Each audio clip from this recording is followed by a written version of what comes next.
Alors nous vous présentons aujourd'hui le cours du module Sciences de l'éducation pour les 3e PES. Alors ce cours s'intitule Le milieu scolaire. Il va se diviser en deux parties.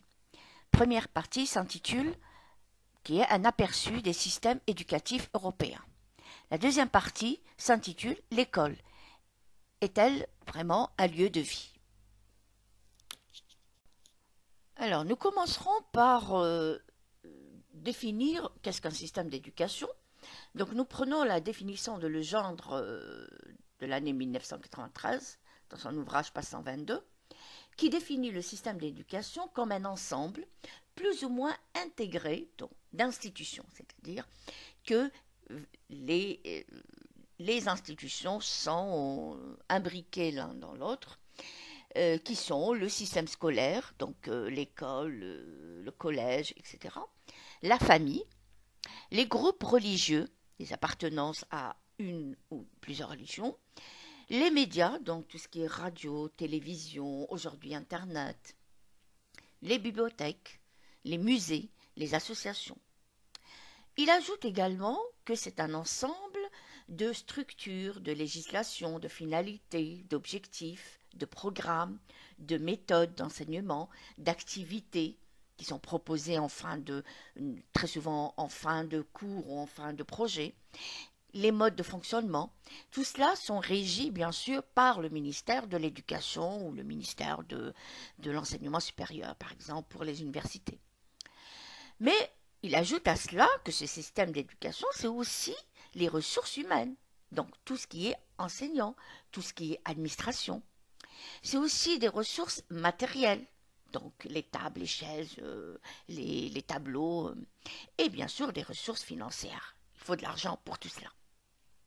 Alors tous ces ensembles, c'est ce que doit se doter une société, toute société, pour offrir donc à ses élèves, à ses universitaires, à ses lycéens, les services et les ressources nécessaires au développement de leur habilité, donc habilité intellectuelle, habilité langagière, et de leurs connaissances, et des enseignements, et d'autre part des apprentissages. Donc nous avons compris qu'il y avait euh, un système d'éducation qui regroupait plusieurs systèmes scolaires. Donc le système d'éducation est plus large que le système scolaire. Et celui-ci va comprendre tous les éléments qui vont pourvoir à l'éducation des enfants dans une société.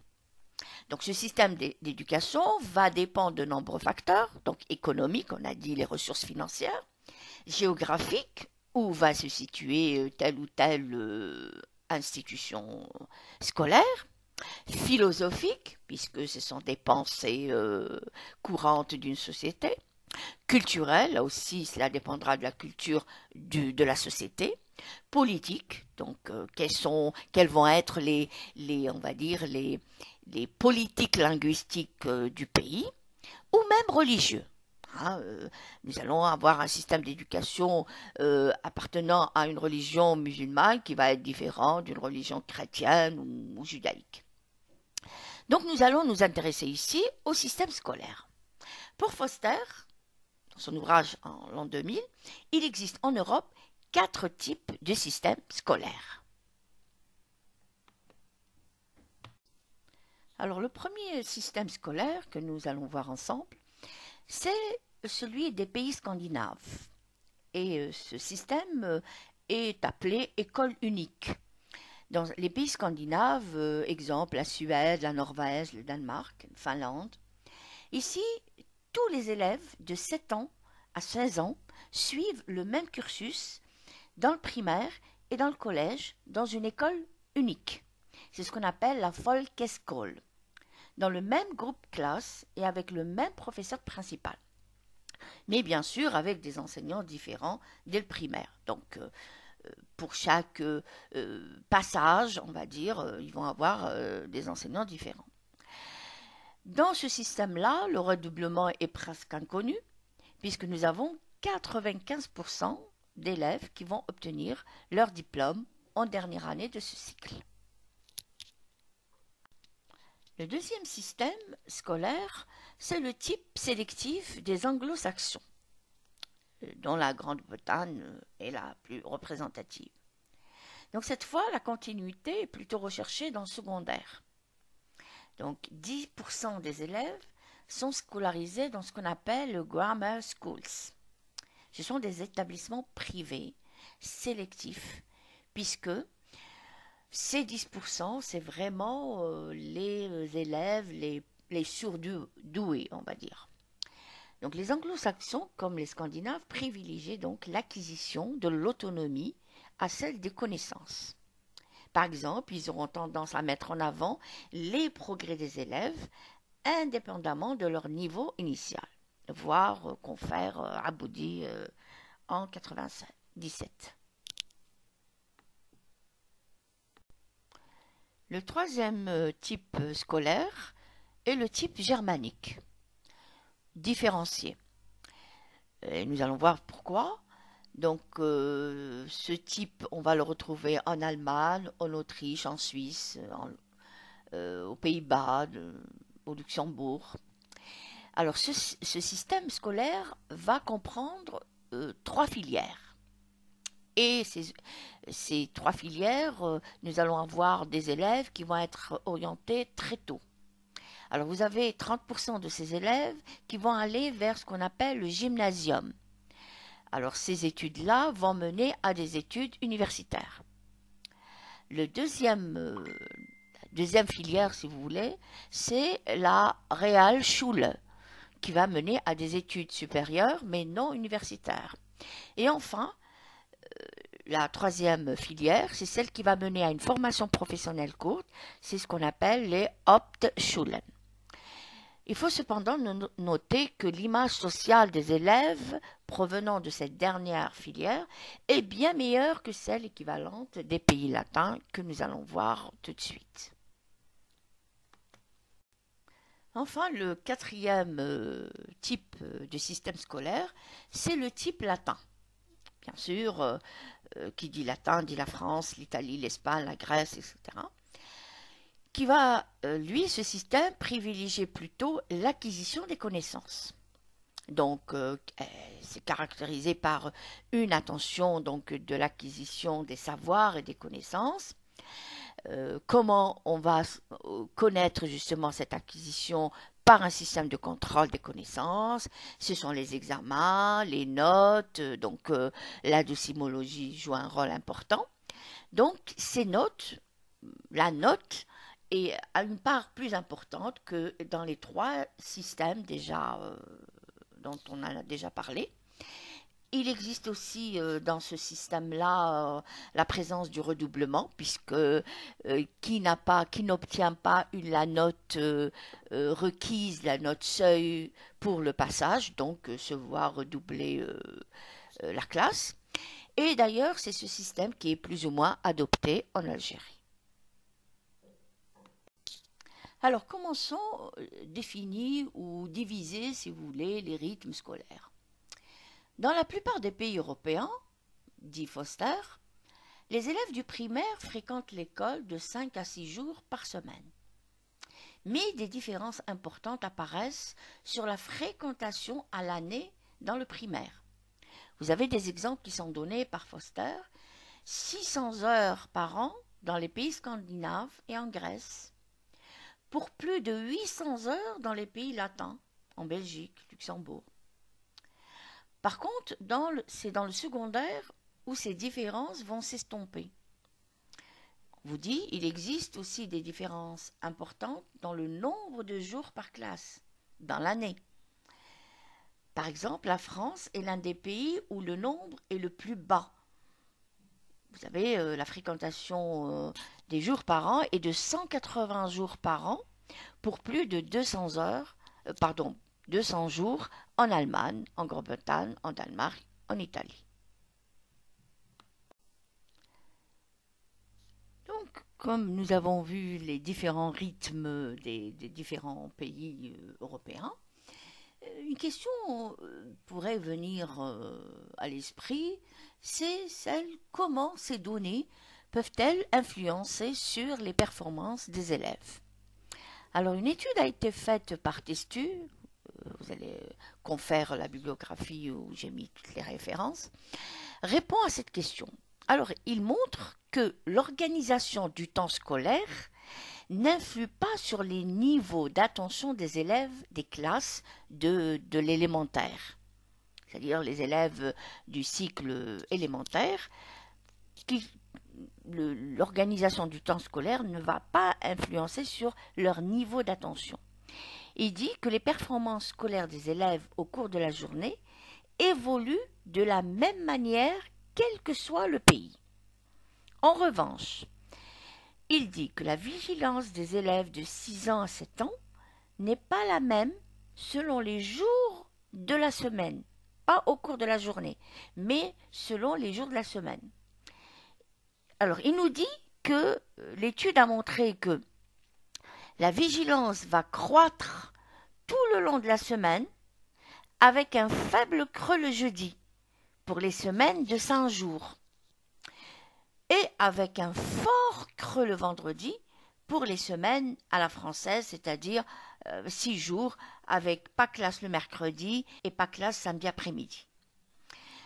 Cependant, ces différences vont s'estomper pour les élèves de 10 à 11 ans. Alors peut-on penser ou s'interroger sur le caractère plus ou moins égalitaire des systèmes scolaires? Est-ce qu'on peut penser et dire qu'on peut peut-être un jour avoir des systèmes scolaires égalitaires? Les études sur ce sujet, voire Dupriès et Dumay, montrent que l'idée que faire une sélection d'élèves va rimer avec efficacité est un mythe. En effet, les systèmes différenciant par exemple les cursus, tels qu'on l'a vu en Allemagne, en Autriche, etc., sont à la fois moins efficaces et plus inégalitaires que les autres.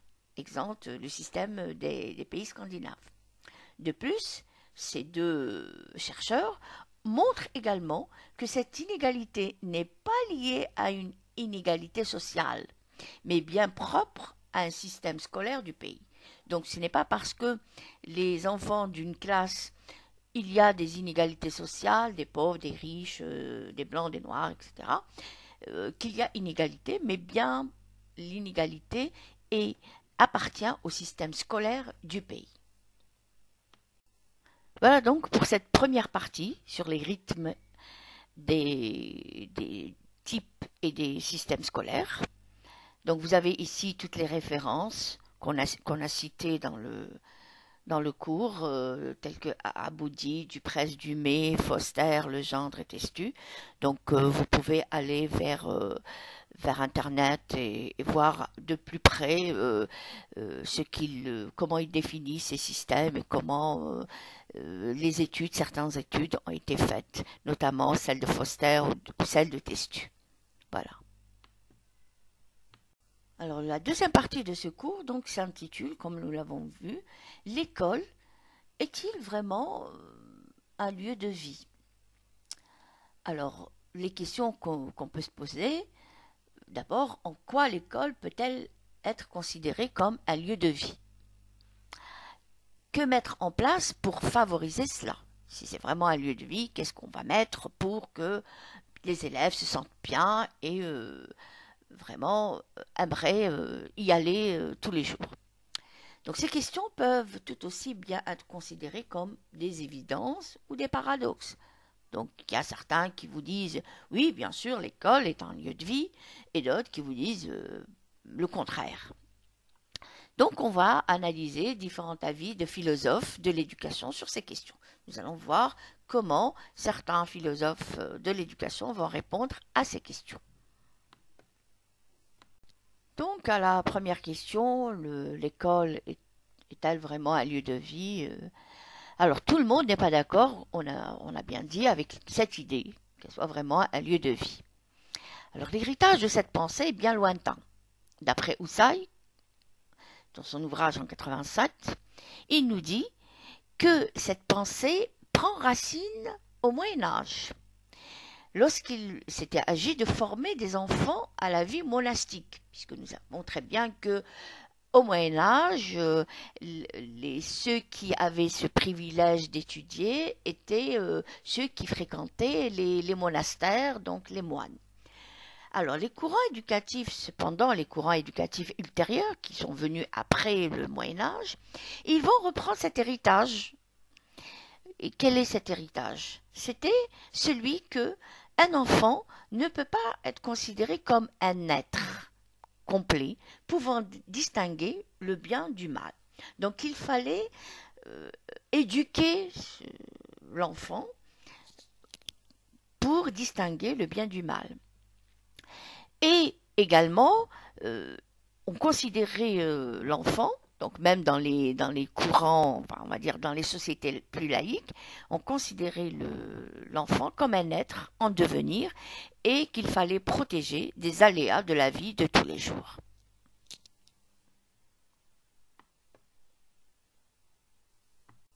Vous avez donc ici de visu l'ouvrage de Jean Houssaye intitulé École et vie active, et c'est là où il va parler de l'école en tant que lieu de vie ou pas.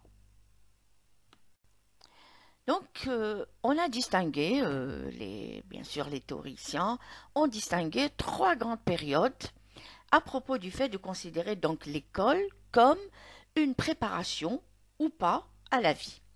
Alors vous avez d'abord la première période, il s'agit de la pédagogie traditionnelle, qui, elle, concevait l'école comme à l'écart de la vie. Ensuite est venue la pédagogie nouvelle, qui va, elle, concevoir l'école comme une expérience de la vie et une préparation à cette dernière. Et plus récemment, un courant dénonçant les aspects trop utilitaristes de l'éducation, c'est-à-dire que l'éducation utilise les sujets apprenants. Alors, de l'école contre la vie à l'école est une vie. Que veut dire cet intitulé? Alors, nous commencerons par donc Claparède, lui, en 1950, qui lui est toujours dans la lignée de Dewey, de Crowley et même d'Émile Rousseau. Celui-ci affirme que l'éducation est une vie et non une préparation à la vie.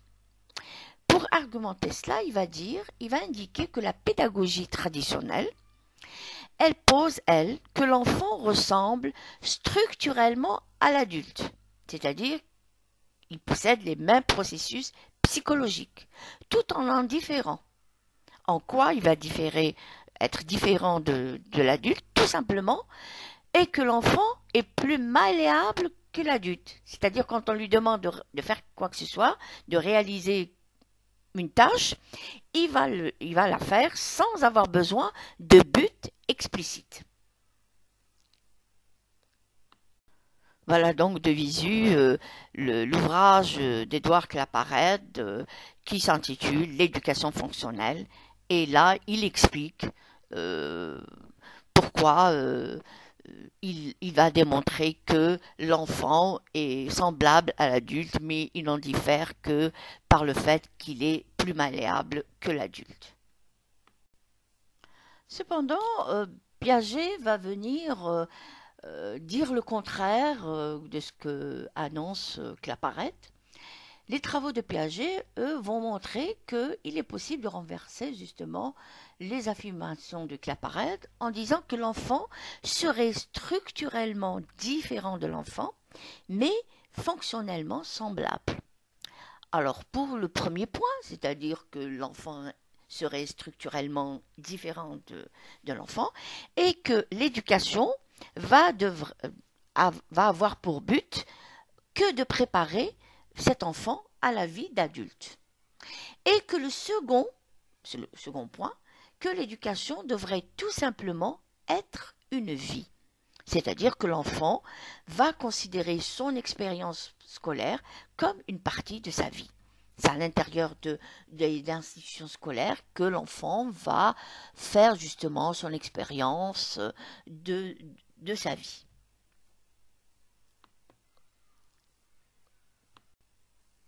Donc si nous reprenons l'idée de Claparède, alors pour lui l'important n'est pas que les élèves fassent tout ce qu'ils veulent. D'ailleurs, c'est l'idée qui a été reprise par les détracteurs de l'éducation nouvelle qui ont dénoncé que on ne laissait pas les élèves faire tout ce qu'ils veulent. Alors pour Claparède, lui, il faut que les élèves fassent qu'ils veuillent tout ce qu'ils font. C'est-à-dire, ils le font avec un bon vouloir, ils veuillent le faire. Est venu l'article de Gilliard, lui, qui a une vue plus pessimiste encore sur la pédagogie traditionnelle, telle qu'elle est vue aussi bien par Claparède que par Piaget.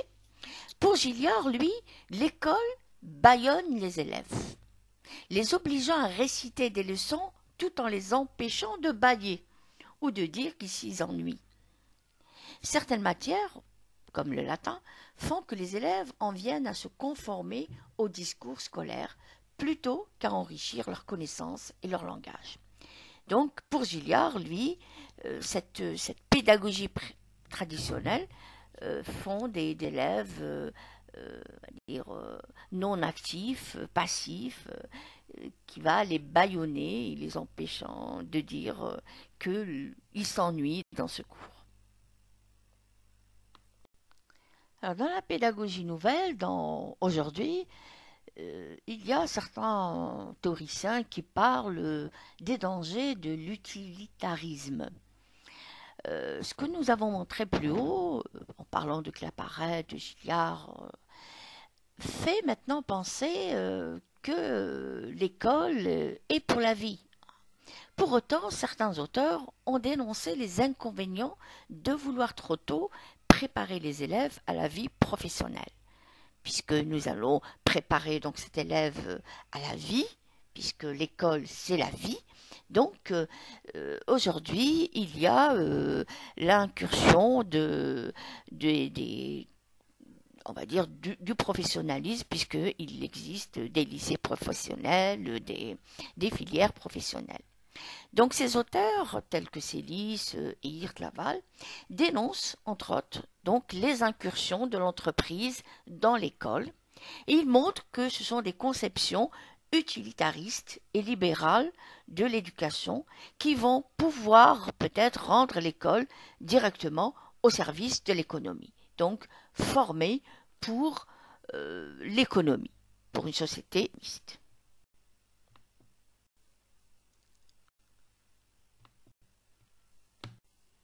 Alors comment on a essayé on va dire de rendre ça, cette histoire d'utilitarisme beaucoup plus avec avec des exemples.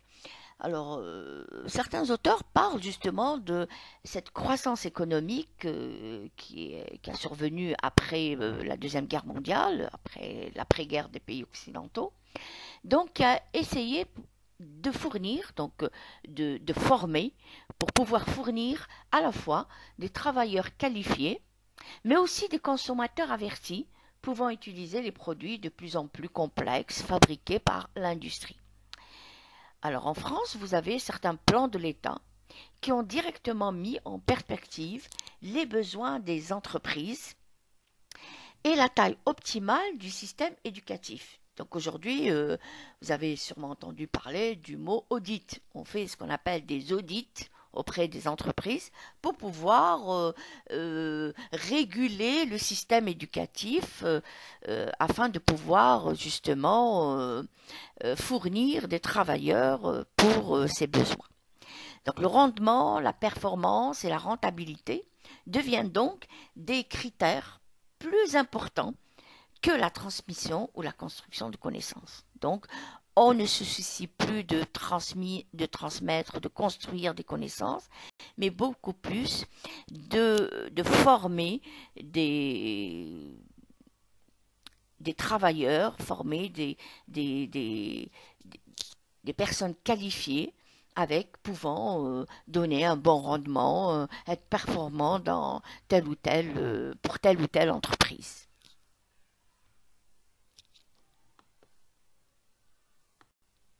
Donc finalement, à quoi sert l'école? Donc si nous prenons par exemple, si on va chercher les réponses dans les livrets des programmes officiels, pour voir la réponse à cette question. Alors nous avons par exemple, l'école élémentaire doit offrir à tous les enfants des chances égales et une intégration réussie dans la société. Donc voilà une des réponses données pour la question à quoi sert l'école, dans l'école élémentaire. Vous avez autre chose qui est aussi dite, c'est que l'école, elle est aussi le socle sur lequel se construit une formation complexe et de longue durée, menant chacun à une qualification, pour la plupart d'un niveau élevé, et pour tous devant être mise à jour tout au long de la vie. Donc, voilà une deuxième définition, une deuxième réponse qui est donnée pour la question à quoi sert l'école, c'est que justement l'école va former de manière à pouvoir fournir une qualification, on va dire pour la plupart d'un niveau élevé, parce que tous les élèves ne sortent pas avec un niveau élevé, n'est-ce pas? Et ensuite, dans la société, on va mettre à jour cette qualification qu'on a obtenue. L'essentiel, donc, est dit ici dans ces livrets des programmes officiels. Il sera donc facile à chacun de réinterpréter chacun de ces buts à la lumière de ce qui a été exposé plus haut. Donc nous avons parlé de théoriciens qui ont une vue plus ou moins pour que l'école est un lieu de vie ou non. Donc nous pouvons, à partir de ces réponses des livrets qu'on va trouver, des livrets, que ce soit des programmes élémentaires ou collège ou lycée, on va pouvoir réinterpréter les différentes réponses à partir de ce qui est dit dans les définitions précédentes. Alors, qu'est-ce que l'on va faire? Qu'est-ce que l'on peut faire pour améliorer, pour aller vers que l'école est un lieu de vie? Alors, nous avons ici une anecdote qui résume bien ce vers quoi il est possible d'aller. Vous savez, Monsieur Dewey s'était rendu un jour dans un magasin de mobilier scolaire pour y acquérir des tables pouvant convenir aux diverses occupations qui se pratiquaient dans son école. Comme il ne parvenait pas à trouver ce qu'il cherchait, le marchand finit par lui dire « Je crains que nous n'ayons pas ce qu'il vous faut. Vous désirez des meubles permettant aux enfants d'exécuter du travail, mais tous ceux que nous avons ne sont faits que pour écouter. » Donc, vous pouvez donc voir que finalement, les tables qui sont dans les écoles ne sont faites que pour donner la possibilité aux élèves d'écouter. Très souvent, on leur demandait de mettre bras croisés sur la table et de pouvoir écouter en silence, bien sûr, le maître qui donnait son cours. Et non pas, nous n'avons pas de table sur lesquelles les enfants pouvaient exécuter des travaux, des tâches, donc des élèves pouvant pivoter vers la droite, vers la gauche, en haut, en bas, donc pouvoir, on va dire, être mobile pour chaque tâche à exécuter. Voilà l'ouvrage de John Dewey qui s'intitule L'école et l'enfant. Et vous avez ici la pensée de John Dewey sur vraiment l'école. Est-ce que l'école va façonner l'enfant ou est-ce que c'est vraiment un lieu de vie? Alors à cet effet, vous avez également l'ouvrage de Veillé et Hall en 91 qui va donner des pistes de travail intéressantes en parlant justement de l'école et de la classe.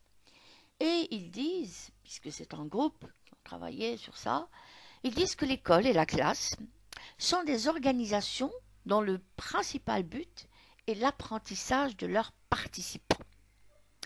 Mais c'est pas que. C'est aussi des lieux où se tissent des liens relationnels entre l'élève et l'enseignant, entre les élèves eux-mêmes. Il peut donc être utile d'organiser des conditions matérielles et environnementales afin que les élèves puissent vivre, communiquer, avoir une vie sociale riche. Et c'est pour ça que justement les travaux de Weyer et Hall ont parlé, ont essayé de trouver des réponses pour, euh, pour que vraiment l'école soit un lieu de vie. Il fallait donc organiser des conditions matérielles, environnementales, euh, pour justement cette bonne communication et cette vie sociale riche. Donc voilà l'ouvrage de Pierre Vaillé et Hall, et le groupe, qui s'intitule donc Les activités corporelles chez le jeune enfant.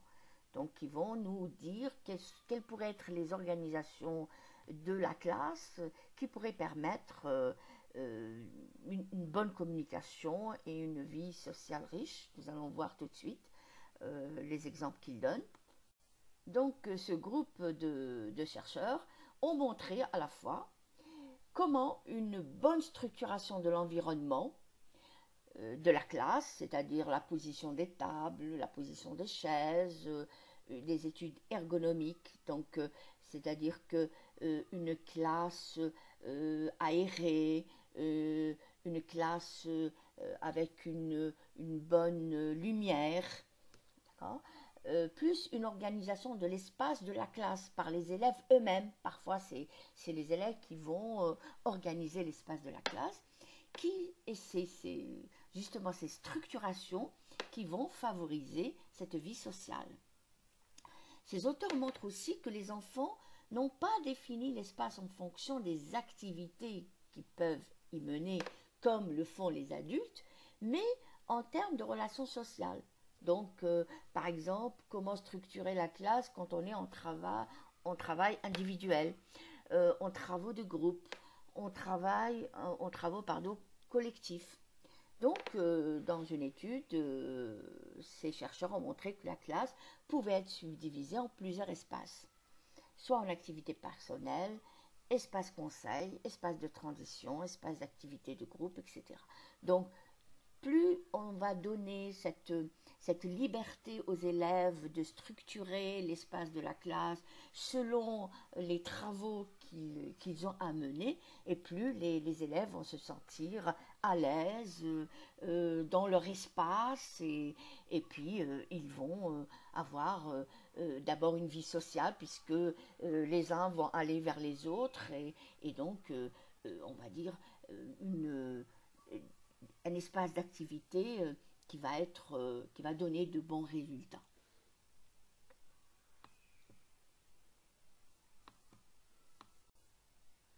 Donc à la fin de ce cours, je vous propose une activité.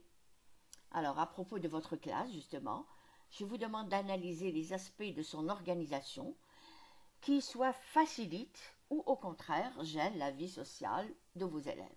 Donc vous allez imaginer que vous êtes l'enseignant et vous êtes devant votre classe. Quel aspect justement de l'organisation de chaque classe va faciliter ou au contraire gêner la vie sociale des élèves? Voilà, je vous remercie. Vous avez ici donc les références de la deuxième partie de ce cours. Merci.